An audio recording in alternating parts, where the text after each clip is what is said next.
Y'all know what's going on. Welcome to Doing Time with Joe. I'm your host, Joe Baker. In this episode, I'm going to be talking about something called self-deception. I learned about this term the other night in the class that I take from Western Kentucky. We were studying The Notebook. It's a book that was written by Marcus Aurelius back in the day that was published after his death. And he talks about some of the things in there, right? And our instructor uh, was pointing out some things that we do to ourselves that cause harm to ourselves and interfere with our ability to be tranquil and have tranquility in our life and peace in our lives. And as I pondered that idea, that concept of self-deception, I wondered if I had done that to myself. And it didn't take long for me to realize that I had. Um, Back in the day, I used to tell myself that I wasn't as bad as the DA had made me out to be in committing my crimes. I was. I was a monster.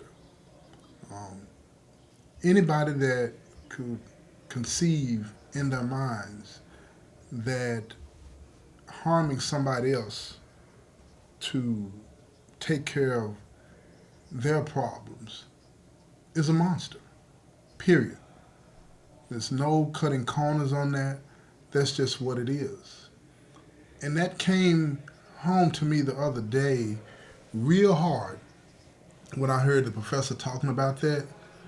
Uh, it's hard to explain to family and friends how we find a way to dilute the crimes that we commit so that the people that we care about will continue to love us. But I'm going to give you an example um, of what happened the other day in a conversation that I was having with a guy that I've been knowing for 20 plus years. He came to talk to me, and he's about to go up for parole and have a chance to get out and go home. And he came to me and he was talking to me, and he told me that his lawyer that's going to be representing him at his hearing told him point blank that he didn't want to hear any more of this I don't remember crap. I don't remember what happened here. I don't remember what happened there. His lawyer told him that the crime that you committed, which is a violent crime, it has to be seared in your imagination forever. There's no way that you can ever forget that. That was his assessment of it, the lawyer's assessment of it. So as I was talking to my friend, I said, "Man, I'm gonna tell you something. I can understand what you're saying when you say you've forgotten something. We lie to ourselves. We create this narrative and lie to ourselves for so long that it becomes our truth. We don't want to face the facts of the situation. We don't want to face the facts that we were monsters. We were monsters. Because we don't want the people that love us to think that we're monsters. We don't want the people that we're incarcerated with to take advantage of us. And what do I mean by that? Well, our family members, they love us. And we believe somewhere in the back of our minds that if they knew how ugly I was in showing that face that would make a person capable of committing a violent crime against another person, even if it was a nonviolent crime, selling drugs, you have to have an ugly face to do that. And when I say face, I'm speaking in metaphors here. But you have to have an ugly face, and we don't want those people that love us to think that we could be so ugly, so non-caring. So we lie to them and say, we change the circumstances, say it wasn't about that. It was about, I didn't want to ask you for money so I sold drugs. Or I didn't want to ask anybody for money, so I robbed and killed somebody to pay them rent. We add these things onto it, not to say that they're not true in the sense that you needed money to pay rent or this and that, but there were other ways to do it. But we wanted to show that ugly side of us for whatever reason. And when I was talking to him, I could see the tears welling up in his eyes. And honestly, I got emotional because I started to reflect back on, things that I may have said to, see what I just did? See what I said? What I may have said. No, the things that I said to my family members when it came to issues of my crime. I didn't want them to know early on that I was a monster. But I had to come clean and say I did it. I'm guilty of that. So that they would understand that nobody forced me to do anything. I made a bad decision, a horrendous decision, based on a warped world view that I had developed for all different reasons. And that's what I was trying to tell my friend. You say that you can't remember these things because it's uncomfortable for you to remember. You've been lying so long to yourself and your family that your truth is that you can't remember. And when his lawyer called him on it, when his family called him on it and said, you got to tell the truth when you go in front of these people.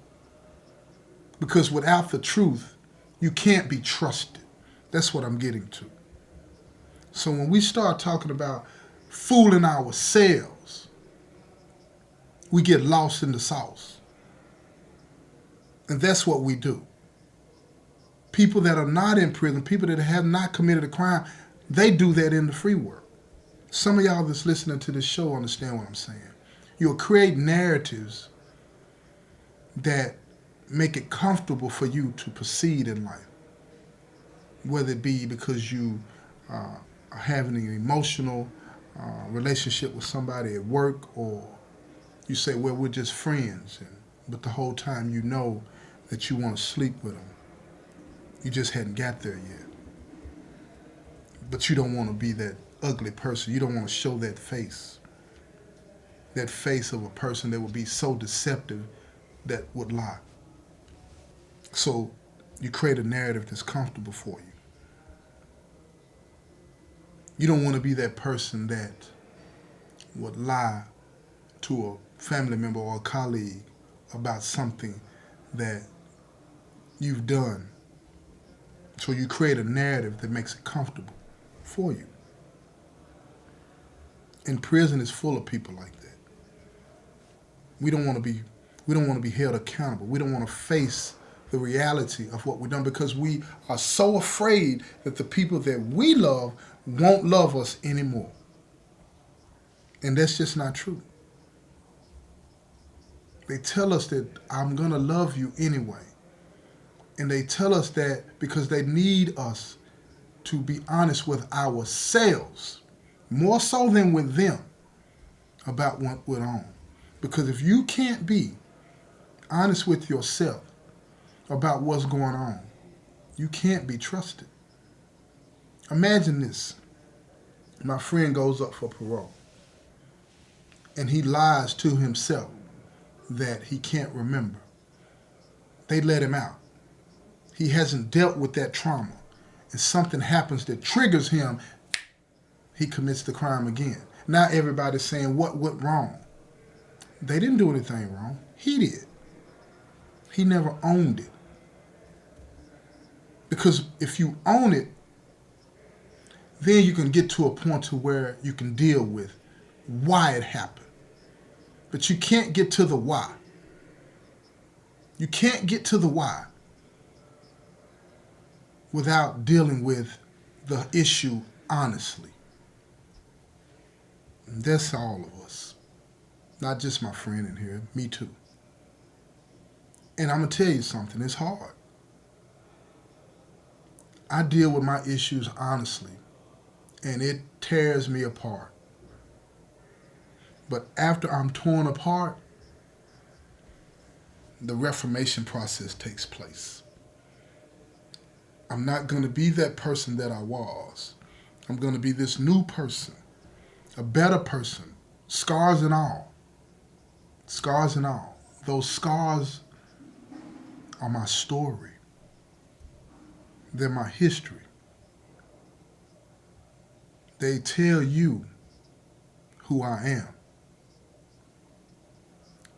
Because without those scars, I don't become the person that I am. Could I become this person another way? Absolutely.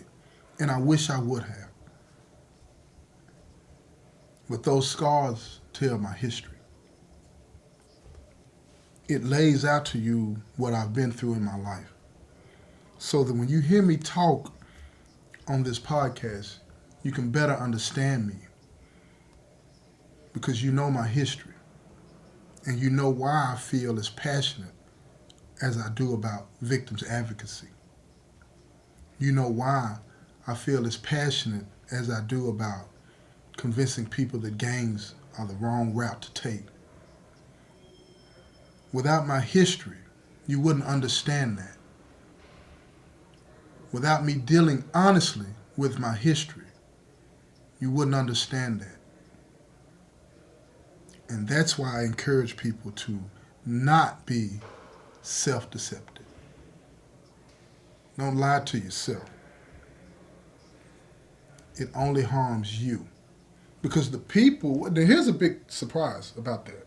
Most of the time, the people that you want to believe that narrative that you've told yourself and them, they know that you're lying, or they have some idea or some suspicion that you're lying.